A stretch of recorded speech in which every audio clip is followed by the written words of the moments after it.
gearing up for a walk to the Loop of Chicago to check in on one of my favorite buildings. It's probably the most endangered building in the city, and I want to record some footage to have for myself and to present a little bit about what I think makes this building so special, and maybe sprinkle in some of my thoughts about its preservation. First, a few stops along the way.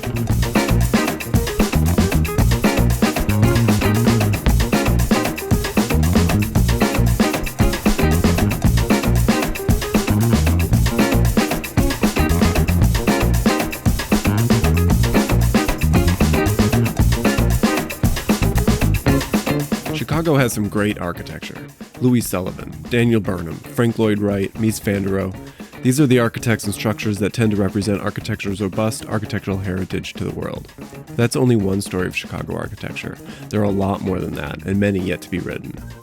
One thing those architects listed have in common is that they mostly build commercial buildings or private offices here in Chicago. Chicago isn't particularly well known for making great public architecture. That's not to say there isn't any great public architecture here. Just look at this dome by Louis Comfort Tiffany. When not shut down due to COVID, anyone can just waltz up, stand underneath, and take a photo of it. That's pretty great. The dome is set inside of a building that was originally designed as the Chicago Public Library, but is now called the Chicago Cultural Center, a place where various cultural programming and exhibitions take place, including the Chicago Architectural Biennial. But now the library is in this thing. What? While the dome in the Cultural Center is incredible, it's more like a beautiful piece of jewelry set within a building that is a little bit unremarkable. I mean, don't get me wrong, I don't want it demolished. It's nice and all, but it should be preserved. It's fairly well made and it has some pretty nice materials, but I don't even know the name of the architect that designed it. And if I'm completely honest, I didn't even know this building existed until I've been here for about 5 years. If you walk west from the Cultural Center a few blocks, you'll come upon another public building. No, not that. Ooh, what is that? That's strange. Oh my god, that building is adorable. Sorry, I'm getting distracted. If you keep going west, you'll come upon another public building that has none of the traits of the Chicago Cultural Center. It's not particularly well made, and it certainly doesn't have any pretty materials. It does have something that people call a dome, but it's not really like any dome that I've ever seen. For one thing, it's flat. It's not as pretty as the Tiffany one. That's the problem with this building. It isn't pretty at all. It's awesome. What do I mean by awesome? I mean it to include every literal definition possible. Every entry into the dictionary of the word applies to this building. Extremely impressive or daunting, inspiring great admiration, apprehension, or fear. Breathtaking, amazing, stunning, astounding, magnificent, out of this world, amazeballs, badass, wondrous, awful. This is the Thompson Center. Today is looking like the building will be demolished. The state of Illinois is moving out. The alderman is getting the site rezoned. Brendan Riley, Alderman 42nd Ward, 312-744-3062. Call for more information. There are a lot of excuses for why the building should go, like the deferred maintenance. A number that's floating around is somewhere in the neighborhood or the ballpark of $350 million to fix the deferred maintenance. The building is also not very well loved by non-architects. Actual testimonial. Can there be an uglier building than the Thompson Center State of Illinois building? It's a waste of space, and the peachy color scheme on the outside makes me think of vomit. Is the Thompson Center good architecture? I think so, but not because of its crazy curved shape, its shimmering facade, or anything else that we might use to evaluate traditional buildings. I also have a soft spot for postmodern buildings, so all the fake columns, pastel colors, and other allusions to classical architecture makes me smirk and fall in love. Especially that dome, which isn't a dome, it's like a dome that was sliced right off. That's cool. Let's talk for a minute about cool. The Thompson Center is notoriously difficult to cool. It famously required a re-engineering of its HVAC system because the original one wasn't up for the task. Office folk brought in umbrellas to shield themselves from the sun and prevent overheating. The public saw the whole thing as a big blunder.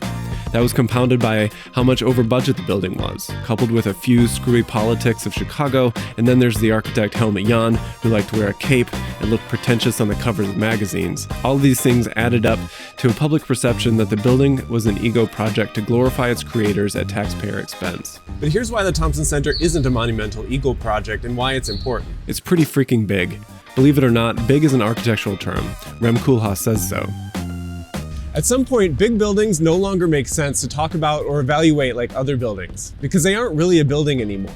They operate by a different set of rules. They're like cities or public infrastructure like a train system. By the way, the Thompson Center also has a multi-floor train station inside of it. That engineering problem with HVAC, that's a testament to just what a huge team effort this thing is. It's not about one person. It's a huge group of folks that take pride in this building that no single human can control of. Also, the building is so big that certain areas are just not architectural at all, just drop-ceiling, drywalled boxes. No self-respecting, ego-driven architect would allow all of this unpredictability. Egomaniacs just don't work like that. This is the other way that the building is cool, the way that Marshall McLuhan means it, which is when media, well, you know what, while I think my ideas on Marshall McLuhan have a lot of validity, let's just hear what he has to say about it. The way it's used in slang reverses the meaning of cool. Where the information or data level is low, the fill-in or participation is high. The building is so open-ended it invites people into it, both literally and to interpret what it all means. For instance, other big buildings aren't very forthcoming in showcasing their interior activities on the outside. This is due to the distance between the outside envelope and the interior. However, the Thompson Center deals with this in a very unique way. The center is completely cut out. Just a huge hole in there. A huge, glorious, cylindrical hole. A hole for people. I think the interior of the atrium looks like the plaza at St. Peter's with open arms. Chicago doesn't have any real plazas. It has some outdoor spaces, but plazas are surrounded by buildings, and they're hard to come by, and this might be the best one in the city. Plazas are truly public spaces. They welcome everyone. They are sites to relax, to meet people, protest, celebrate. There's all different kinds of people that work inside of the building normally. People just passing through, people grabbing a coffee. These people wouldn't normally come together inside of a single building otherwise. They'd be dispersed throughout the city. And I think that's what makes this building cool. Not because it's a pretty facade or because I like the salmon colored glass, but because of how it brings people together. Yeah, we're not allowed to film in here? The building itself is so big that we pay extra attention to all the people inside. The people doing all the things people do in a city. The building is policy in action. It is the space of Chicago. It is its architecture, a reflection of Chicago. People see what they want to see in the Thompson Center. This building is for everyone, and it should be. It's the state government building in Chicago. Democracy is messy, and so is this building. That's because the building isn't really in Chicago. It is Chicago, and it coexists with it. Like literally. As a big building, it is like a microcosm of the city. So don't come visiting the Thompson Center expecting to see a building. If you do, you might want to vomit. It takes some training to decode the messages inside of the fragmented columns or how they relate to ancient architecture. Visit it instead expecting to see Chicago in all of its messy glory. And if you do plan to visit, you better come pretty quickly because it might be gone once you get here. Now, I'm not a preservation, and I'm also not someone to tell other people what to do with their property.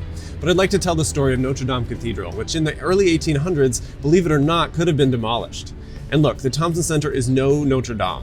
But that's beside the point. What does matter is that the author, Victor Hugo, decided to write a story, The Hunchback of Notre Dame, to save the building. The book contains a bit of architectural theory in it.